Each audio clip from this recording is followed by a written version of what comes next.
So yeah, it's good to finally meet you. You too, sir. Looks like you're live now. Yep, I just went live. Okay. Yeah,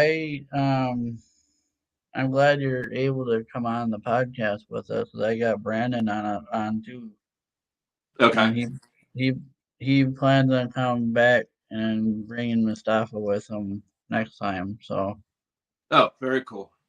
yeah, I've been watching your two seasons with you guys for when you guys started. Mhm. Then I watched Jason Hawes and his team since they started, so I've been watching Taps for the last decade. Right. So it's been fun to watch. Thank you. So I know most guests don't know much about you, so if you want to explain your background, I'm sorry. Most guess what? your background. Oh, well, I've been investigating the paranormal for 20 years. Got into it by complete accident back in 2005. So almost 20 years now, where I had an actual, I witnessed something that caught my eye and that got me into this at a place called Fort Delaware here in my home state, and kind of been following it ever since. And this is the path I've been on. From podcasting to investigating to TV to writing a book. My book just came out in September, The Horrors of the House of Wills, and yeah, that's where I'm at right now, bud. Yeah, I've been doing this for about 2.5, 3 years now, and it actually fell into my lap as well, Okay, good. which is kind of like because the way I started is I moved back home because I was married and that kind of went south. So I ended up moving back home with family and a friend of mine. She was on a team and she invited me to one of her investigations because they were doing public events and stuff like that, and I was hooked ever since. Okay. And I run my own team here in Wisconsin, and I'm also a part of the Minnesota Spirit Hunters as well. So Yeah, very cool. I'm technically on two teams now. So, but yeah, it's fun to do. I mean, I've been to places I'm sure you've been to, so asylums and all that kind of stuff I've been to, and yeah, it's fun. I enjoy it. Very cool. So, what's your most? I know you said your book is out, and I know some of your terrifying stuff is in there, but I don't know if anybody else has read it yet. So maybe if you can explain a little bit of your most. It's not my most terrifying. Like, it's not like a compilation. It's one location. It's called the Horrors of the House of Wills. It's a place I investigated in Cleveland, Ohio, back in 2014. It's the only location that ever made me want to actually quit doing paranormal altogether. I had something follow me home, and it's a pretty interesting story. It's doing very well right now. A lot of people have read it, so yes, it's doing pretty good. I appreciate the people who have read it, and if you haven't, please go out and check it out and let me know what you think about the horrors of the House of Wills. Yeah, I will. Do you have it on kind of like the Kindle where it's Yeah, it's on yeah. Kindle. Yeah, it's got audio. It's on Kindle. It's audio version. There's paperback version. It's all available on Barnes and Noble, Amazon, Okay. Books a Million, Books.com, all of that. So, and bookstores everywhere. Yeah, so and the last 3 years I went to the Michigan Paracon the last 3 years, and I actually got to meet the Jason Haas and his team. So and I met Brian and Rochelle as well Mhm. since they were there. And now talking to you guys, it's pretty cool to know Thank you. that I met almost everybody. Except I know I'm not gonna be able to meet Grant, Uh huh. but everybody else is I'm sure if everybody's you cool. go to one of his events, you can meet him. Yeah, it just depends on where it's at, and Right. like that money wise, but maybe one day. Uh, but yeah, my most biggest place, and I don't know if you've been to it, but Old Juliet Prison down in Illinois. I have not. No. Oh, that place is amazing. You'd love it. If Yeah. you like prisons, that's one to go to. Yeah, I like any investigation. I mean, the prisons and the asylums and stuff like that are usually the best because there's a lot of activity at those kind of locations. But yeah, I like any investigation. I do them almost every weekend, somewhere, somehow. Yeah, that was actually a public event. And I was actually able. I don't know if you know who Dave Schrader is and Shane Pittman are. Yes, I'm friends with Dave Schrader. Yes, I know. Yeah, I actually was with him at the prison at Old Juliet with him investigating. So Okay. yeah, that place is awesome. He was kind of shocked. It was like my first prison investigation, Hmm. and sitting in a cell, death row cell for 45 minutes by myself. He's like, "That's nuts." Yeah. I'm like, "You got to get evidence. You got to give it evidence somehow." So, Right. and it's really not that bad to be honest. I'm like, if you don't show fear, you're not gonna get it for the most part. Hmm. So, I never had anything follow me home Yeah, that's good. That's always a so good. far. So far, You do it long enough, something might. I hope, yeah, not, but depends on where you go, and the location. yeah, yeah. But yeah, I've learned a lot through you guys and Jason and his team. So like when I do my investigations, I kind of follow those protocols that you guys do, Hmm. and that is very successful for me and my team. Like we've been invited back, and anytime we want to go back. So That's good. That's good to have yeah, a good reputation in the industry. Yep. yeah. So and now I'm part of the Minnesota Spirit Hunters, and this is my not my first podcast, but um this is probably like it was the whole month of October. I had a podcast host this podcast. That was my first, but I've co-hosted with the owner of it for the last year or half a year. So Hmm. and I've been on other podcasts too, so it's nothing new for me. Oh, very cool. Okay. And then with the Minnesota Spirit Hunters, now we're actually filming as well, but it's for YouTube. So Okay. Nothing wrong with you that. know, like it's a starting point for now. Who knows You, what'll come down in the future. YouTube can be a very good way to get yourselves out there and a good source of revenue if you get enough followers, enough people watching. Yeah, like I said, it is funny 'cause when I first started doing investigation podcasts, it's actually really weird watching yourself on podcasts afterwards. It's like, okay, a little bit weird, but Right. I'm used to it now. So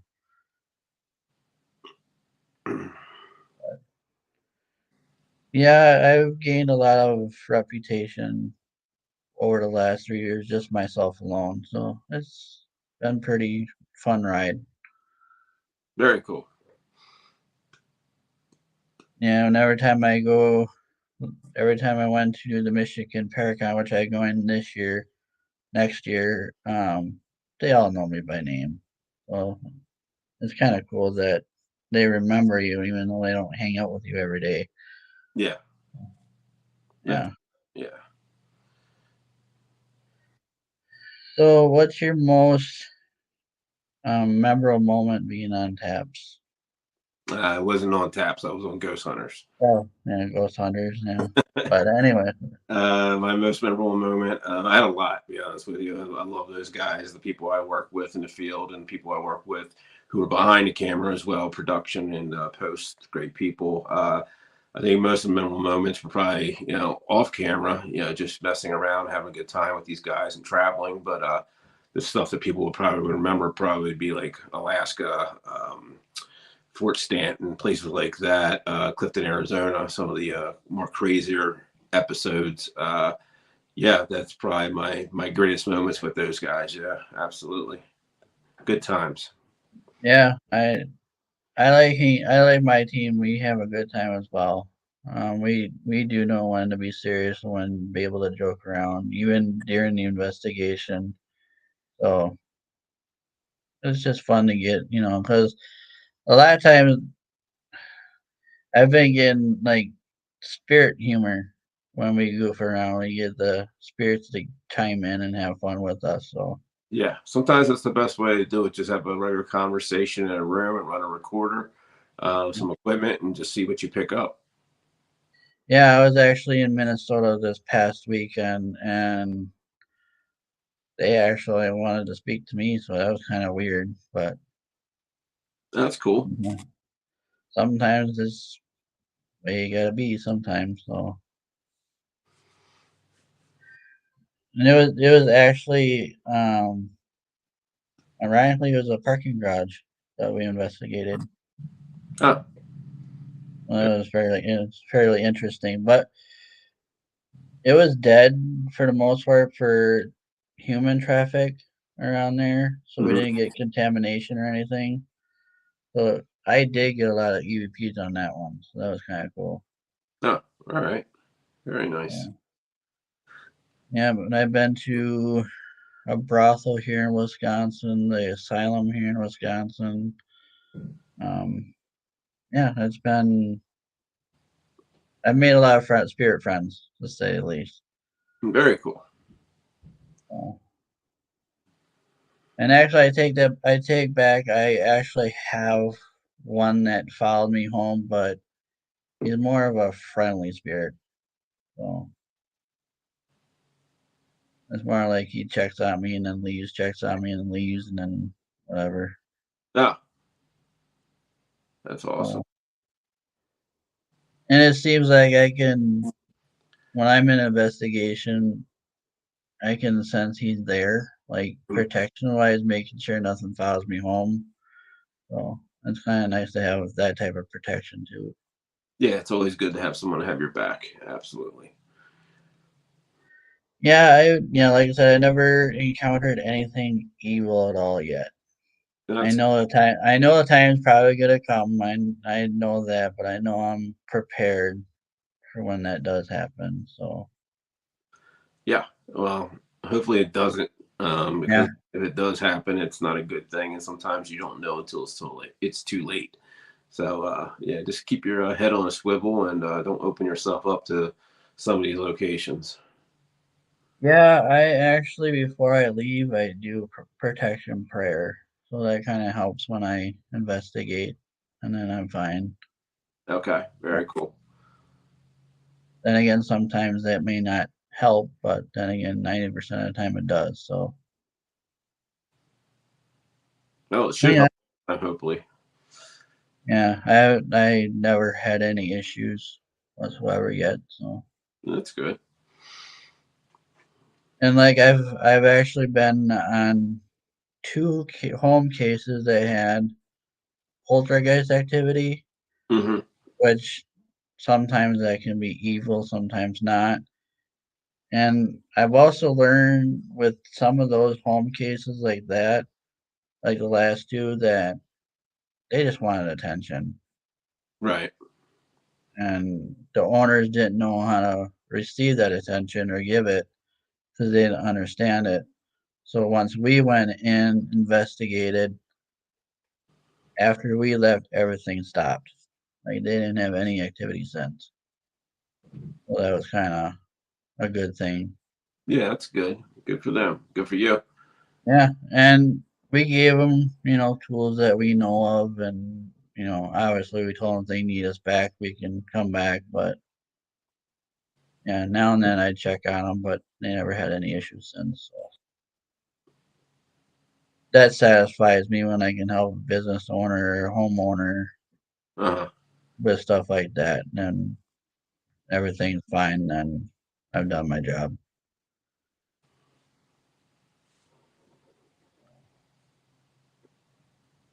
When you were on Ghost Hunters, what was more of your most intense case that you had?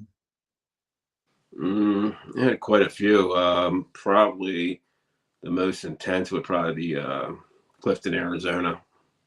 Would probably Mm, the top of all the ones that are the craziest and most intense locations.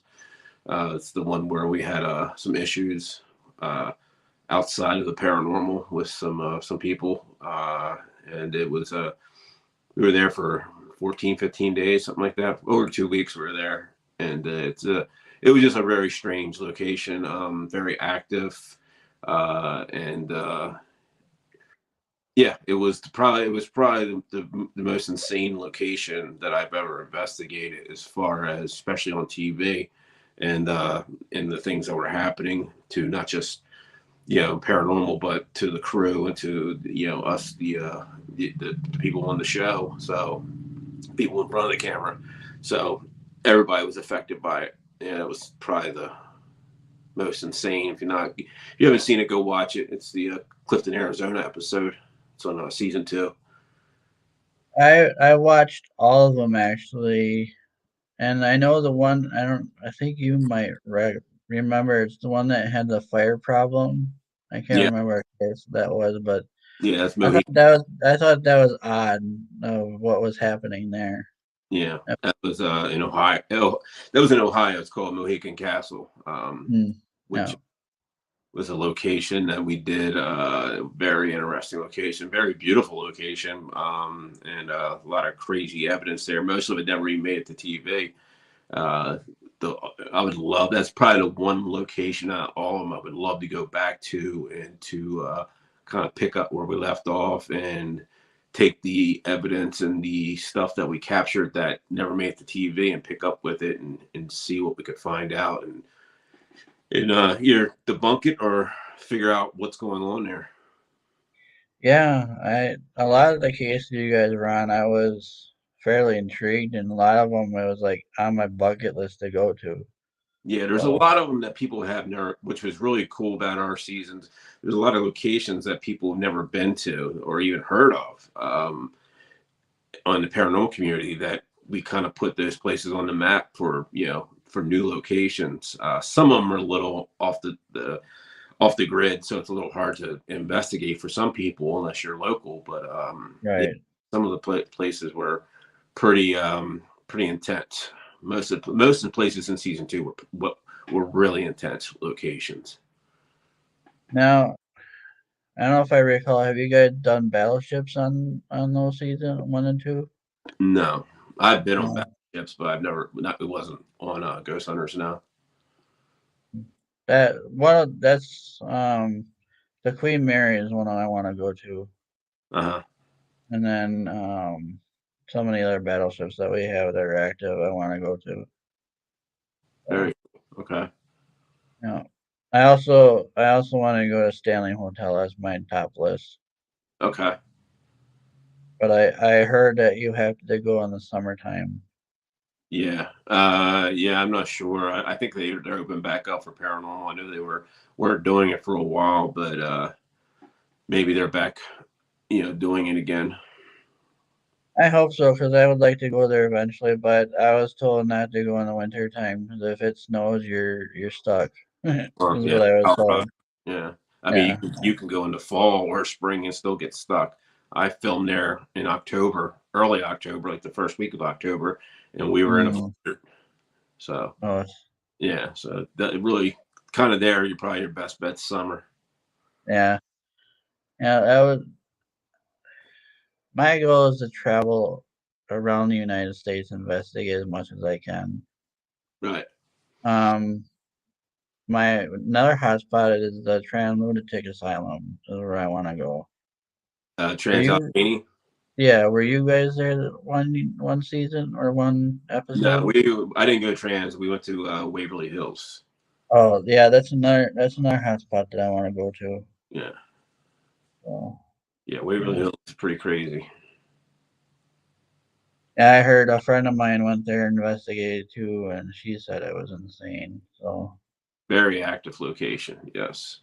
Nothing bad, but it was very active. A lot of things going on. A lot of we caught a lot of cool, really cool stuff on film, and a lot of great EVPs, a lot of shadow figures, things of that nature. Yeah, even had things thrown at us. Hmm. Yeah, I went. I don't know if you ever get a chance to come to Wisconsin, but I'd check out the Sheboygan State Asylum. Okay, That place is active and not as active as Waverly, but it's pretty active. But I've never myself ever encountered anything negative there, but it's pretty active. okay. And also, the brothel I was talking about. It's Old Baraboo Inn, Hmm. and that one has a lot of history behind it. Okay. Like, far as back as Al Capone years, he was there for quite some time. Oh, a lot of history. Oh. Yeah, I've been to interesting places myself, but even those places, I never had anything follow me home, so which is good. That is good. Yeah, you don't want something following you home if you can help it. Yep. Yeah. Um. I was gonna ask a question. I forgot about it. So, do you have anything else going on in the future, or anything currently that Yeah. you're working on? Well, yeah, I'm doing the book tour right now, and I do have some things. Some things are coming up in 2024. I'm under NDA. I can't really talk about. But yeah, there's some stuff coming up here really soon, January, February. So yeah, I might be hitting back on the road for some stuff. Yeah, that sounds like interesting. Yeah, I gotta go back for another case in Minnesota again next week, this coming weekend. It's a haunted attraction, but I guess there's also paranormal activity there, so we gotta go there and try to debunk and figure out what's going on, what's not going on, all that kind of fun stuff. Oh, very cool. I've done some haunted attractions too. Yeah, and some of them are they have some activity, and some of them, you're not sure what you're running into there. Could be, just equipment setting stuff off, or it could be a multitude of different things. But I've been to a couple that were pretty active. They were, there are houses and businesses way before they're a haunted attraction. So quite Yeah, possibly be happening there. yeah, and I'm, and it's weird that I don't have anything follow me home because I'm a sensitive, but I don't use that as, like, I'd say evidence wise. Hmm. Even though I pick stuff up there, doesn't mean it's there. Right. So I'm more of the scientific type guy like you guys are. And then if I sense it and then it validates, then I'm good. Okay.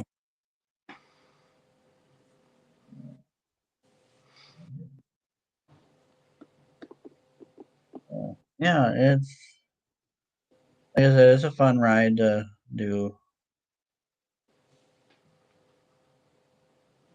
I love doing ghost hunting. My family supports it, but How you they doing? don't Let's they see. won't they won't do it. They won't go ghost hunting or anything like that, but they support it. And actually my brother supports it. He actually sponsors some of the stuff we do, so Oh, very cool. but yeah, he'll never do it. Actually go do it. It's not for everybody. Yeah. Yeah, he actually even when I told him I was going to the sane asylum, he thought I was crazy going to that. And I'm like, well, mm, I guess that's the favorite home place for me then if I'm crazy of going. But Yeah. no, he really supports what I'm doing because he knows that I'm helping people, not just going into oh shit.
Yeah, way fucking through.